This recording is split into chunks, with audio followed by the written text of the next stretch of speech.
Bienvenue dans Cultiver la biodiversité, le podcast qui vous dit pourquoi la biodiversité c'est un trésor à cultiver. Je suis Estelle Serpollet. Je suis Emma Flippon. Nous sommes ingénieurs agronomes spécialistes de la biodiversité cultivée et passionnés par la sélection participative. Ici, on vous parle de graines, de celles et ceux qui les cultivent et les étudient, de semences paysannes mais pas que, d'autonomie des agriculteurs, de collectifs, parce que les semences sont à la base de notre alimentation.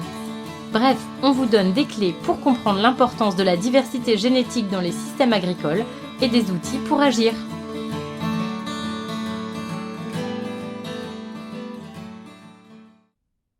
Cultiver la biodiversité, épisode 1. Dans ce premier épisode, on vous parle, vous vous en douterez, de biodiversité cultivée.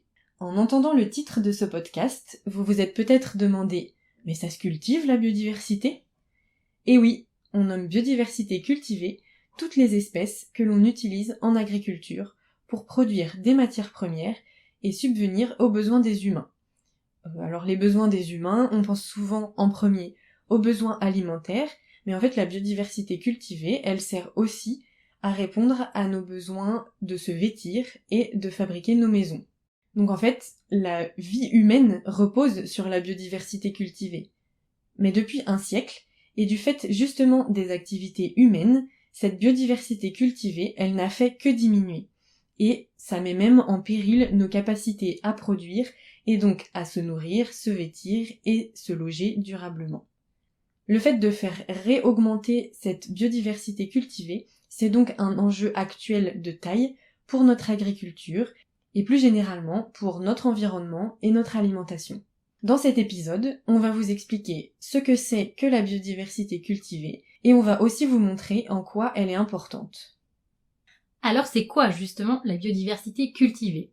Eh bien d'abord, il y a la biodiversité tout court. Alors ça, qu'est-ce que c'est ? Eh bien selon l'Office français de la biodiversité, c'est l'ensemble des êtres vivants et notamment des différentes espèces qui existent au sein des êtres vivants, de la diversité génétique des individus à l'intérieur de chaque espèce, et l'ensemble des écosystèmes dans lesquels ils vivent. Et puis aussi, la biodiversité, c'est toutes les relations qui existent entre tout ça. Voilà, donc c'est quelque chose de très large et de très important. Donc en gros, la biodiversité, c'est ce qu'on appelle communément la nature, sachant que l'humanité est comprise dedans. Ça, faut pas l'oublier. Alors, cette biodiversité, on peut la diviser en deux catégories, la biodiversité sauvage et la biodiversité domestique ou cultivée. Alors la biodiversité sauvage, qu'est-ce que c'est ? C'est celle sur laquelle l'humain n'a pas exercé de pression de sélection délibérément. Alors on pense souvent aux grands mammifères, à la diversité marine comme le corail, aux insectes, etc.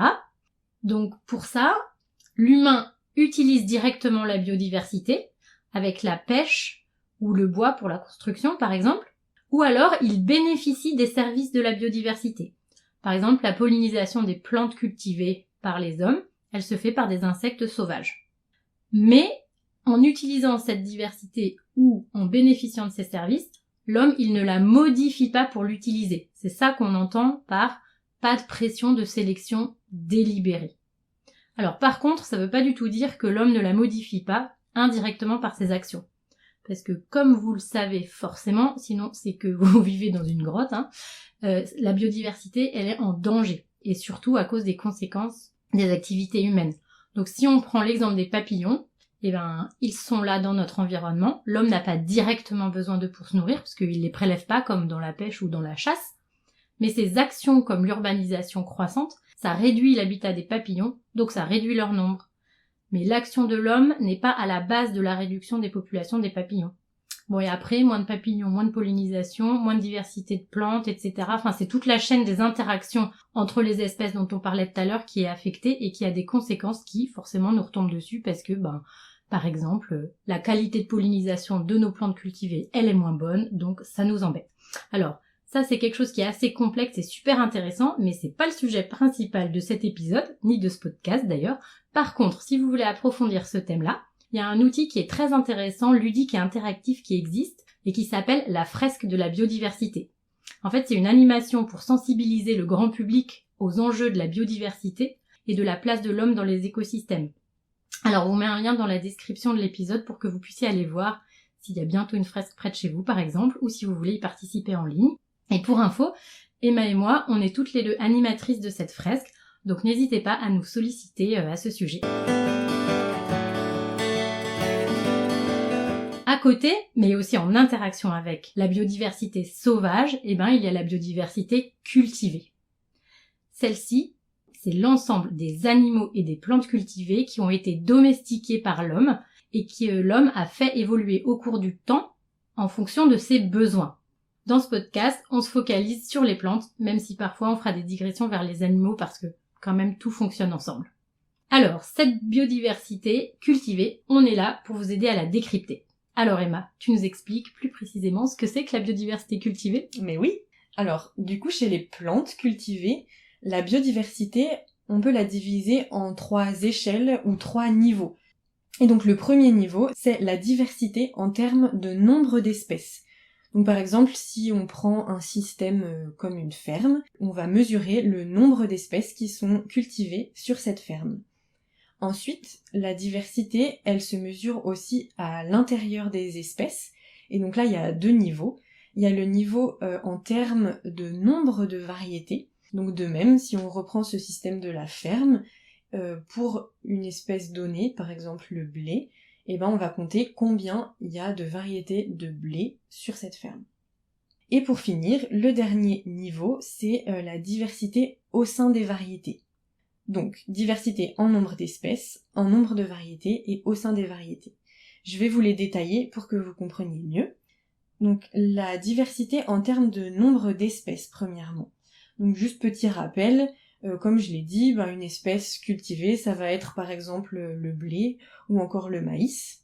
Et donc, sur les 250 000 espèces végétales qui ont été identifiées par l'humain jusqu'à aujourd'hui, au moins 7 000 ont été cultivées tout au long de notre histoire. Mais aujourd'hui, 75% de ce qu'on consomme mondialement provient seulement de 12 espèces végétales et de 6 espèces animales. Donc c'est des chiffres qui sont quand même assez impressionnants. Et le deuxième aussi, qui est encore plus impressionnant, je trouve, c'est que 60% de l'apport calorique mondial, c'est-à-dire en gros 60% de ce qu'on consomme dans le monde, est basé sur 3 espèces seulement. Et ces espèces-là, vous pourrez peut-être les deviner, mais c'est le riz, le blé et le maïs. Et donc, maintenant, on a parlé de la diversité en termes de nombre d'espèces. Et qu'est-ce qui se passe au sein des espèces ?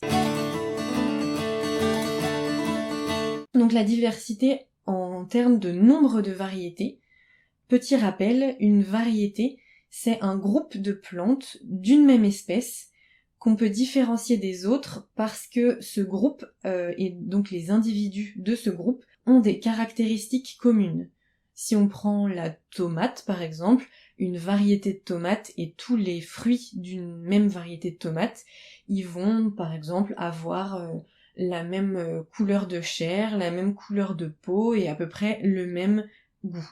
Et si on fait le parallèle avec les animaux, on pourrait dire que les races d'animaux, c'est l'équivalent des variétés chez les plantes.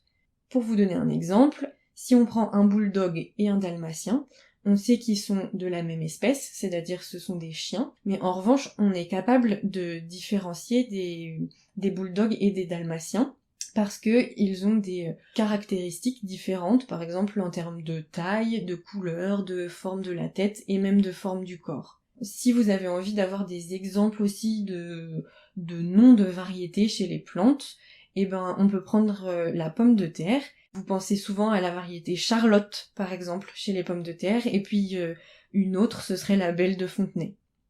Et souvent, quand vous allez chez le maraîcher, vous allez dire moi je veux des pommes de terre pour faire des frites, et il va vous donner une variété et pas une autre. Alors, il faut savoir que le terme de variété, c'est un terme qui est quand même relativement nouveau. Avant, on ne parlait pas de variété. C'est un concept qui a été développé plus tard, au 19e siècle, et qui a été développé notamment par les sélectionneurs, donc ceux qui se sont occupés de créer de nouvelles variétés adaptées à l'agriculture industrielle. En fait, avant l'industrialisation de l'agriculture, il y avait presque autant de variétés, même si on les appelait pas comme ça du coup, que de fermes. Et autant de variétés aussi presque que de paysans. Et même d'ailleurs, un paysan allait utiliser beaucoup de variétés par espèce. Et chaque variété était adaptée à des conditions locales spécifiques et aussi à des pratiques. Et la diversité en termes de nombre de variétés, elle était conservée aussi grâce à des échanges entre les agriculteurs. De nos jours, le concept de variété, il a évolué. Et officiellement, en France, en 2022, il existe par exemple environ 500 variétés de blé tendre qui sont inscrites au catalogue. C'est-à-dire que les agriculteurs peuvent acheter ces variétés sur le marché. On vous expliquera plus tard le cadre réglementaire, ça fera certainement l'objet d'un épisode au moins. Et donc si on revient à ce que je vous expliquais, avant l'industrialisation de l'agriculture, il y avait presque autant de variétés que de fermes. Si vous essayez d'imaginer à l'échelle de la France le nombre de variétés qu'il y avait, ça n'a rien à voir avec les fameuses 500 variétés de blé tendre qui sont inscrites au catalogue. Donc pour résumer, la diversité en termes de variétés, c'est le nombre de variétés qui existent pour une espèce donnée. Et alors là, attention, terme technique, on parle de diversité intervariétale, comme on parlait de diversité interspécifique quand on comptait le nombre d'espèces différentes.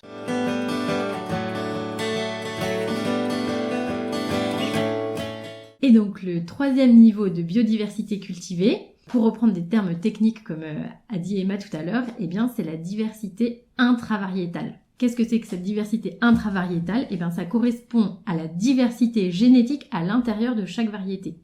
Alors pour le dire autrement, on peut dire que c'est le nombre de formes différentes d'un gène qui existe dans une variété. Donc ça c'est ce qu'on appelle le génotype ou la carte génétique des plantes. Bon, c'est un peu d'aller voir ce qu'il y a sous le capot des variétés parce que c'est très précis. Donc les gènes, c'est important, mais c'est pas que ce qui compte. Ce qui compte surtout, c'est les fonctions qu'ils expriment, et ça peut se voir sur les plantes pour beaucoup de fonctions. Donc ça s'appelle le phénotype, c'est ce qu'on voit d'une plante ou d'une variété dans le milieu où elle est cultivée. Donc par exemple, cette variété de haricots a des fleurs blanches. Du coup, elle doit avoir des gènes qui codent pour la fleur blanche. Alors, on peut avoir une idée de la diversité interne d'une variété en regardant les plantes qui la composent du coup, avec le phénotype. Alors, soit elles peuvent être toutes identiques, comme par exemple, vous regardez un champ de maïs, la plupart des champs de maïs, la grande majorité des champs de maïs, toutes les plantes se ressemblent énormément. Ou alors, les plantes d'une variété, elles peuvent être plus ou moins différentes les unes des autres. Par exemple, une variété population de courges, elle est globalement homogène sur certains caractères et moins sur d'autres. Toutes les courges, elles ont la même forme et la même couleur. C'est ça qui fait que c'est la courge butternut ou la potimarron truc ou voilà. Mais par contre, parmi les plantes, il peut y avoir des plantes qui sont plus sensibles à certaines maladies que d'autres au sein de cette même population. Et on peut prendre un exemple d'une variété encore plus diversifiée qui serait une population dynamique de blé. Donc une population dynamique, c'est un mélange de plusieurs variétés qu'on ressème d'une année sur l'autre. On vous en parlera sûrement dans un autre épisode pour vous raconter toutes les sortes de variétés qui existent parce que ça c'est génial aussi. Et dans ce mélange, il y a plein de plantes différentes les unes des autres et même quelques nouvelles plantes qui apparaissent chaque année à cause des croisements, même si le blé ça se croise pas beaucoup, mais il y en a quand même un peu. Et en fait, même si elles sont très différentes, à force d'être cultivées et ressemées ensemble, ça finit par faire une population avec des caractéristiques techniques reconnaissables. Par exemple, une élasticité spécifique à la boulange ou une résistance à la sécheresse. Et donc, dans une grande diversité de gènes et une grande diversité d'apparence des plantes, en fait, il y a quand même certaines caractéristiques qui permettent d'identifier ce mélange. Voilà, donc il y a vraiment plein de choses différentes. Et avant l'industrialisation de l'agriculture, comme l'expliquait Emma, il y avait beaucoup de populations pour chaque espèce, et chaque population, elle était reconnaissable par des caractéristiques spécifiques et avec une diversité génétique à l'intérieur de cette même population. Ça, il y a des études scientifiques qui permettent de le montrer, et on pourra peut-être même faire un épisode sur une variété italienne avec laquelle on démontre vraiment ça. Et puis depuis l'apparition de l'amélioration des plantes, des sélectionneurs et l'industrialisation de l'agriculture, les variétés, au moins en France et en Europe, elles doivent être distinctes, stables et homogènes pour pouvoir être vendues et achetées par les agriculteurs. Donc Emma en a parlé tout à l'heure, c'était le catalogue. L'homogénéité et la stabilité, ça veut dire que du coup, il n'y a pas de diversité à l'intérieur d'une variété et donc il n'y a pas de diversité entre les plantes qui la composent, ou vraiment très très peu. En tout cas que phénotypiquement, à l'œil, toutes les plantes doivent se ressembler un maximum. Donc, vous avez compris maintenant ce que c'est la diversité intravariétale, c'est la diversité génétique et visuelle, on va dire ça pour phénotypique, qu'il y a dans chaque variété, et que là c'est plus compliqué que de juste compter un nombre d'espèces ou un nombre de variétés, mais en fait c'est tout aussi important que la diversité des espèces et la diversité et le nombre de variétés. Donc dans ce podcast, c'est vraiment ça qu'on va aller un peu chercher et essayer de décrypter avec vous. Alors pour résumer, les 3 niveaux de biodiversité cultivée, c'est interspécifique, nombre d'espèces, intervariétal, nombre de variétés, et intravariétal, diversité des gènes à l'intérieur d'une même variété.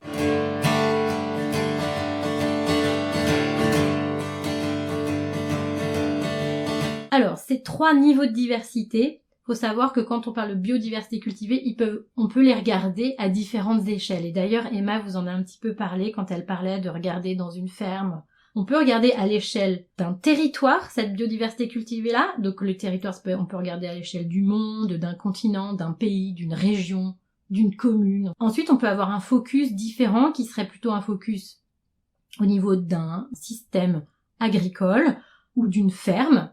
Voilà, où là le territoire il peut être morcelé, mais à l'échelle de la ferme, comment est la biodiversité cultivée. Et ensuite on peut aussi regarder à l'échelle d'une parcelle. En fait aujourd'hui on a plutôt l'habitude de voir des parcelles où il n'y a qu'une seule espèce cultivée. Mais dans cette parcelle, on peut combiner des espèces, on peut aussi combiner des variétés, et on peut aussi avoir des variétés qui sont très homogènes ou des variétés qui sont très diversifiées. Donc voilà, en fait, la biodiversité cultivée, c'est tout ça, c'est ces 3 niveaux dont on a parlé, et c'est aussi le focus avec lequel on va analyser, on va regarder en fait ces 3 niveaux de diversité. Alors c'est très complexe et il y a plein d'interactions, mais c'est ça qui est passionnant et c'est ça qu'on va développer tout au long de ce podcast pour que vous compreniez mieux. Et alors juste pour que vous puissiez y appliquer dans votre vie juste là maintenant, on vous propose de mesurer la biodiversité qu'il y a dans votre assiette, dans votre jardin, dans votre ferme, comme vous voulez, selon qui vous êtes, chers auditeurs. Alors, le nombre d'espèces. Si on prend l'exemple de l'assiette, puisqu'on est tous des mangeurs, au moins ça c'est le dénominateur commun, et bien sur une semaine, par exemple, combien d'espèces différentes est-ce qu'on mange? Voilà, je vous invite à faire ce calcul. C'est assez facile, même s'il faut se rappeler de tout ce qu'on a mangé pendant une semaine. Ensuite, pour chaque espèce que vous mangez, eh bien, est-ce que vous arrivez à voir s'il y a plusieurs variétés? Déjà là, ça se complexifie un petit peu. Et ensuite, quand vous connaissez les variétés que vous mangez, est-ce que vous savez quel type de variété c'est et quel est le niveau de diversité génétique de cette variété-là? Alors là, certains d'entre vous le sauront peut-être, parce qu'ils s'intéressent justement déjà à la biodiversité cultivée. Pour d'autres, ça va être plus compliqué et c'est quelque chose que vous allez découvrir au fil des épisodes avec nous si ça vous intéresse, parce que c'est vrai que cette biodiversité-là, elle ne se voit pas, mais pourtant en fait elle est importante. Et c'est tous ces aspects-là dont on va parler dans ce podcast, vous montrer à quel point c'est important de regarder la biodiversité cultivée à tous les niveaux, et notamment au niveau de la diversité génétique des variétés.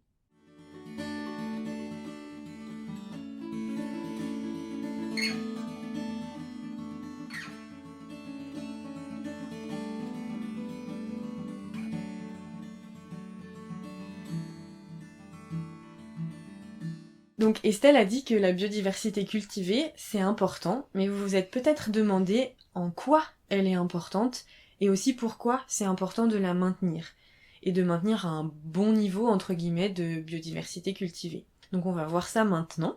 Et on va le voir plutôt de manière générale, parce que, vous l'avez compris, l'objectif de ce podcast, c'est vraiment de détailler en fait l'importance de la biodiversité cultivée dans plein de domaines, en disséquant entre guillemets son importance pour certaines espèces ou pour certaines recettes par exemple. Donc là, on va faire un tour d'horizon, on va dire, de son importance, et on a choisi pour ça d'en parler autour de 3 axes. Donc le premier, ce serait la santé humaine, ensuite la résilience des écosystèmes, et pour finir, la diversité culturelle et culinaire. Et on a trouvé que c'était parfois plus facile de vous montrer son importance par la négative. Et donc, ce que je veux dire par là, c'est de vous montrer ce qui arrive quand la biodiversité cultivée a diminué ou a été perdue. Donc on va vous présenter des exemples de ce type tout au long de cette partie. Et donc si on commence par la santé humaine, déjà il faut se rappeler que la biodiversité cultivée, les semences, les plantes, on l'a déjà dit, mais c'est tout simplement la base de notre alimentation. Et deux aspects importants qui relient la santé humaine et l'alimentation, ce serait la diversité de l'alimentation et la qualité de cette alimentation. Et donc ces deux aspects, ils sont tous les deux très liés aussi à la biodiversité cultivée. Pour ce qui est de la diversité de l'alimentation, c'est peut-être le lien là qui est le plus évident entre alimentation et biodiversité cultivée, c'est que c'est important de manger diversifié pour avoir tous les apports nutritionnels dont on a besoin. Et donc vous vous doutez bien que si on mange que 3 espèces pour 60% de nos apports caloriques, c'est très peu et on risque de manquer de certains nutriments parce que si on prend une espèce donnée, elle va apporter certains nutriments et pas d'autres ou certains nutriments en toute petite quantité et donc il faut compléter en fait le régime alimentaire avec d'autres espèces. Donc première conclusion, plus on mange diversifié, mieux c'est. Et on peut regarder aussi en termes de variétés, parce que comme on l'a vu, les variétés, c'est des groupes de plantes d'une même espèce qui ont des caractéristiques communes, et en fait, certaines variétés, elles vont avoir plus de micronutriments, ou plus de vitamine C, ou plus de fibres, et donc c'est aussi intéressant de varier notre alimentation en termes de variétés. La diversité, elle est aussi importante pour la qualité de notre alimentation. Effectivement, depuis l'industrialisation de l'agriculture, les sélectionneurs, ils ont plutôt favorisé des variétés qui avaient un rendement élevé et ils ont un petit peu oublié de sélectionner sur d'autres caractéristiques des plantes, comme par exemple leur concentration en nutriments ou leur goût. On peut regarder le blé, et donc là on peut montrer le lien entre le rendement du blé, c'est-à-dire la quantité de blé qui va être produite à l'hectare, et le taux de protéines présent dans ce blé.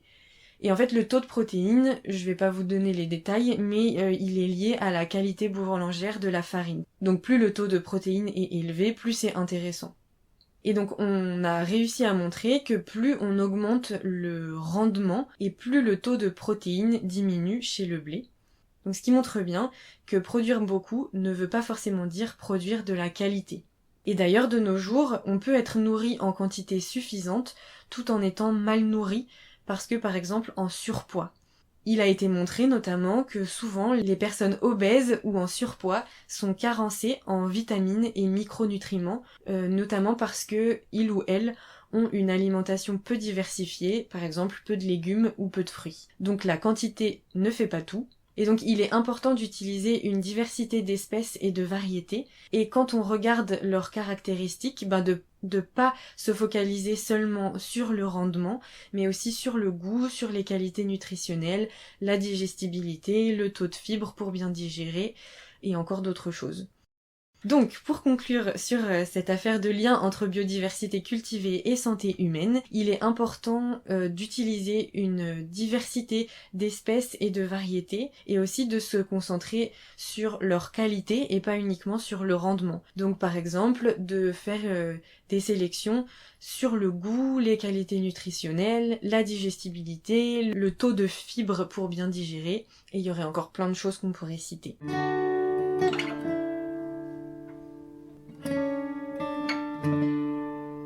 La biodiversité cultivée, elle est aussi importante parce qu'elle permet la résilience des écosystèmes. La résilience, on pourrait dire que c'est un fonctionnement équilibré et durable des écosystèmes.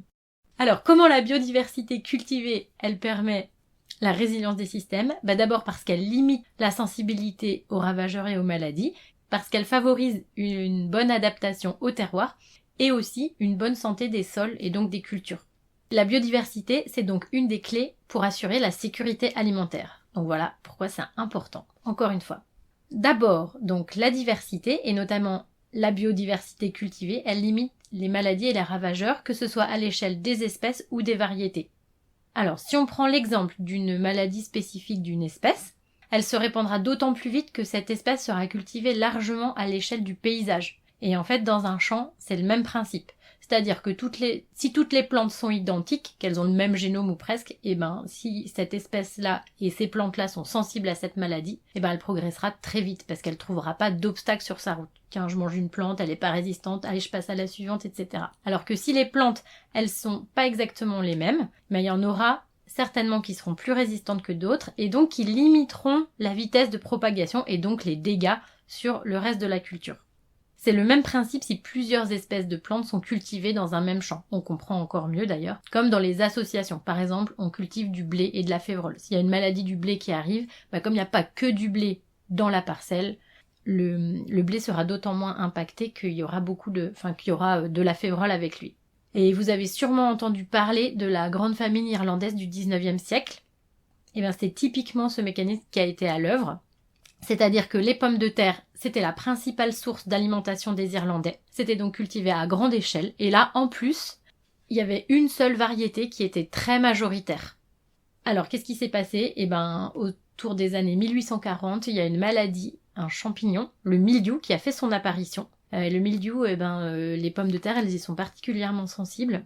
Et notamment la variété qui était très largement cultivée. Et du coup, ce mildiou, il a été répandu sur toute l'île et très rapidement. Parce qu'en plus il aime bien l'humidité, donc en Irlande c'était des bonnes conditions pour lui, et du coup il a ravagé la quasi-totalité des cultures. Alors les gens ils ont plus à manger, ça a été la famine, vous connaissez la suite. Voilà, donc là ce qu'on peut voir c'est qu'une seule espèce et une seule variété, ça peut créer beaucoup de dégâts. Alors vous pourriez me dire qu'aujourd'hui on a des produits phytosanitaires pour éviter ça, c'est un peu vrai, mais on sait bien que c'est pas tout à fait sain.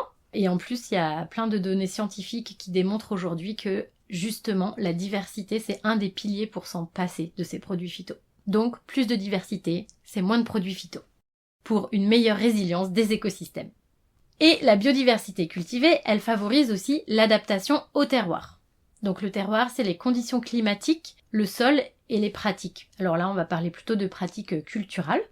On peut raisonner assez simplement dans le sillage de Darwin et de la sélection naturelle, où on dirait que ne survivent dans un environnement donné que les individus qui ont les gènes adaptés.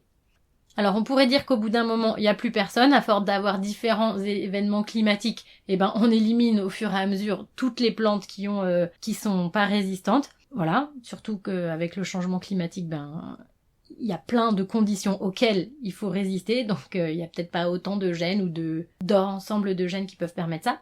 Mais quand il y a de la diversité génétique, les différentes plantes, elles se croisent en se reproduisant. Et du coup, ça fait des nouvelles combinaisons, ça fait même parfois des nouvelles versions de gènes, des mutations, des variants, comme le Covid, on voit bien ce que ça donne. Et donc l'adaptation, elle peut continuer. C'est un processus dynamique et c'est ça qui est intéressant. On peut aussi ajouter un autre mécanisme d'évolution, c'est l'épigénétique qui fonctionne un peu comme la mémoire, c'est-à-dire que les conditions dans lesquelles vivent les plantes, elles jouent sur l'organisation des gènes. Alors attention, là on n'est pas en train de parler d'épigénétique d'un point de vue spécialiste, je vous donne juste des images, donc je suis bien consciente que ce n'est pas exact, mais c'est l'image que j'ai trouvée pour expliquer un peu ce que c'est. Et donc en fait, cette organisation des gènes qui est créée par les conditions environnementales, elle peut se transmettre aux générations futures. Et donc ça aussi, c'est un phénomène dynamique qui permet l'adaptation au terroir. Donc cette adaptation, elle se fait sur les conditions climatiques, c'est ce dont on a plutôt parlé là. Donc par exemple la sécheresse ou trop d'orage. Et ça peut se faire aussi sur les pratiques des agriculteurs. Donc par exemple pas d'irrigation ou alors un passage d'un désherbage d'outils. Les plantes qui n'ont pas un système racinaire assez développé, elles survivent pas. Donc ne restent que les bonnes, mais en même temps celles qui survivent, elles se disent « Ah oui », elles se disent, c'est des plantes, on est d'accord, il y a d'autres mécanismes qui sont en jeu, mais elles enregistrent que c'est important d'avoir un bon développement racinaire. Donc elles vont transmettre ce caractère à leur descendance. Et puis l'adaptation, ça se joue aussi au niveau du sol, comme par exemple dans les collaborations avec les micro-organismes. Et là aussi, on fera peut-être un épisode spécifiquement là-dessus, parce que c'est un univers très passionnant, voilà. Et si on reste sur le sol, il y a encore un avantage à la biodiversité cultivée, c'est que de cultiver des espèces différentes, ça implique un usage durable des sols, puisque ça limite l'épuisement des sols. Donc chaque espèce a des besoins différents, donc on n'épuise pas le sol sur une des ressources. Et les rotations diversifiées, elles sont longues. Alors une rotation, c'est la succession des différentes cultures sur une même parcelle. Donc par exemple, je cultive du blé, puis après du maïs, puis après des tomates, puis après de la févrole, puis de la luzerne. Et donc plus on a d'espèces, plus ça casse les cycles des maladies du sol. Ça veut dire que une maladie d'une espèce qui peut se stocker dans le sol, elle peut survivre mais pendant seulement un certain temps. Et si on attend très longtemps avant de remettre cette espèce, la maladie elle va disparaître. Donc plus les rotations sont longues et plus il y a d'espèces différentes dans une rotation, plus ça limite la réapparition des maladies du sol qui peuvent se stocker dans le sol et donc leur propagation. Donc là on boucle un peu la boucle avec les histoires de la diversité qui permet de limiter les maladies. Et on pourrait aussi parler des associations, comme les associations céréales légumineuses. Là, ça joue sur la complémentarité et la concurrence entre les deux espèces qui sont cultivées. Ça stimule la vie du sol, la captation d'azote dans l'air qui arrive dans le sol, etc. Donc voilà, la diversité, c'est aussi bon pour le sol dans l'écosystème. Si vous voulez justement approfondir les différentes dimensions de l'importance de la diversité à tous les niveaux et voir comment ça fonctionne en vrai dans une ferme, je vous invite à aller écouter l'épisode « Cultiver la diversité » du podcast La charrue avant les bœufs. Et voilà, on vous mettra le lien dans la description de l'épisode. Donc vous avez compris que la biodiversité cultivée, elle favorise le fonctionnement durable et autonome des écosystèmes, donc leur résilience, parce qu'elle limite les maladies, elle s'adapte aux conditions locales et elle préserve les capacités du sol à bien fonctionner. Et quand on a tout ça, on a la sécurité alimentaire, c'est-à-dire qu'on peut produire en quantité suffisante avec peu ou pas de produits phytosanitaires.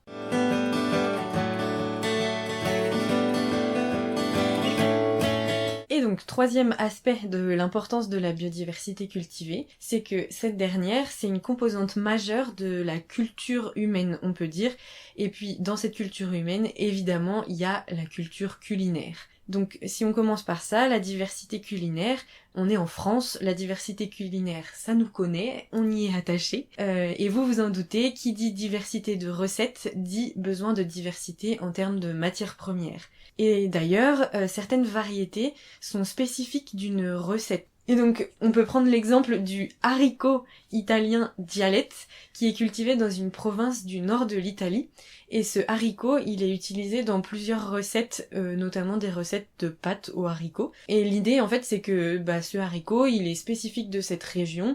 Et donc, les gens, ils vont avoir tendance à utiliser ce haricot spécifiquement dans leurs recettes parce qu'il est cultivé dans leur région et que il est adapté en fait au terroir mais aussi à ces recettes spécifiques. Donc voilà, on peut dire que pour résumer, certaines variétés locales sont spécifiques d'un territoire et elles font partie de leur patrimoine vivant parce qu'elles ont un goût particulier et qu'elles sont adaptées à des recettes particulières.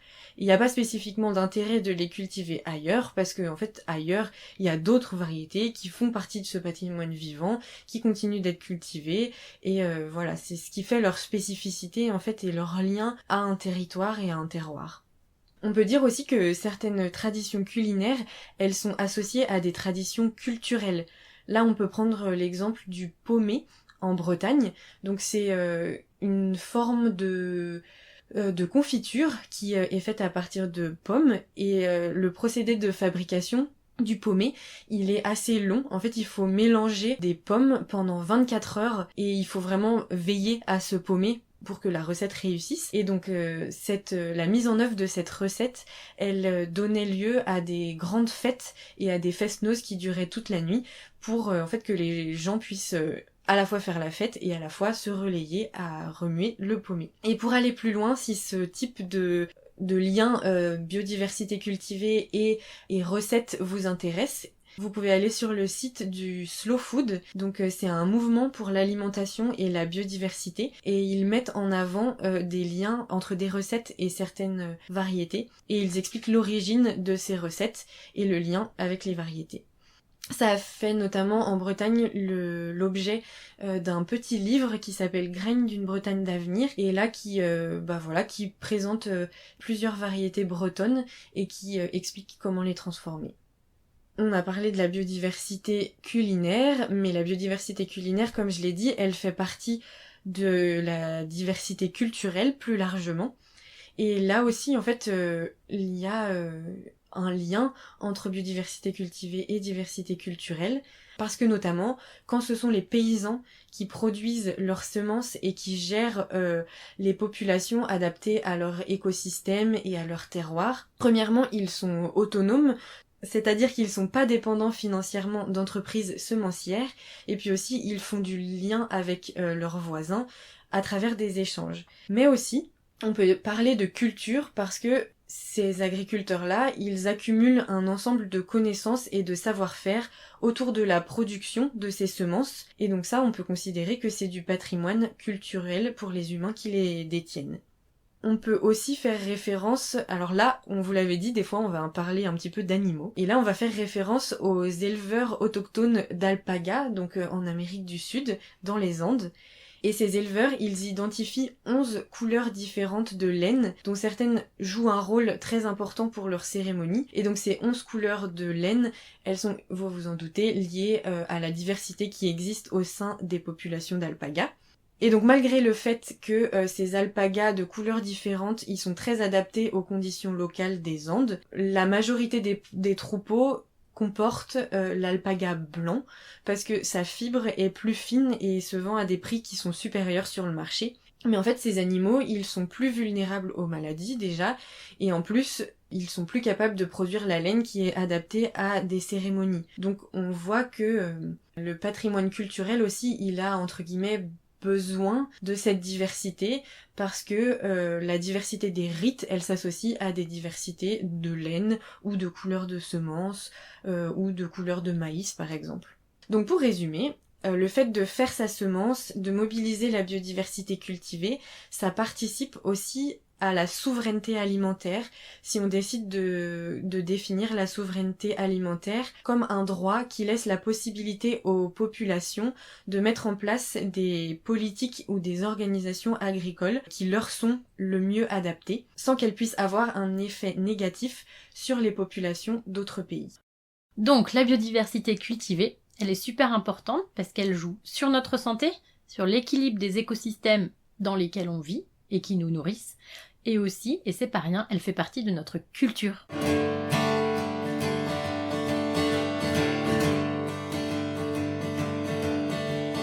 C'est la fin de ce premier épisode sur la biodiversité cultivée, et on espère que maintenant vous comprenez mieux ce que c'est, justement, la biodiversité cultivée, et à quel point c'est important dans nos vies. Alors, pour sauver la biodiversité cultivée, mangez-la! Et pour approfondir les différents sujets dont on vous a parlé dans cet épisode, vous pouvez aller voir les ressources qu'on vous propose dans la description. Dans le prochain épisode de ce podcast, on vous racontera l'histoire de la coévolution des humains et des plantes. Et vous verrez, c'est une histoire pleine de rebondissements. On espère que cet épisode vous a plu, alors n'hésitez pas à le partager.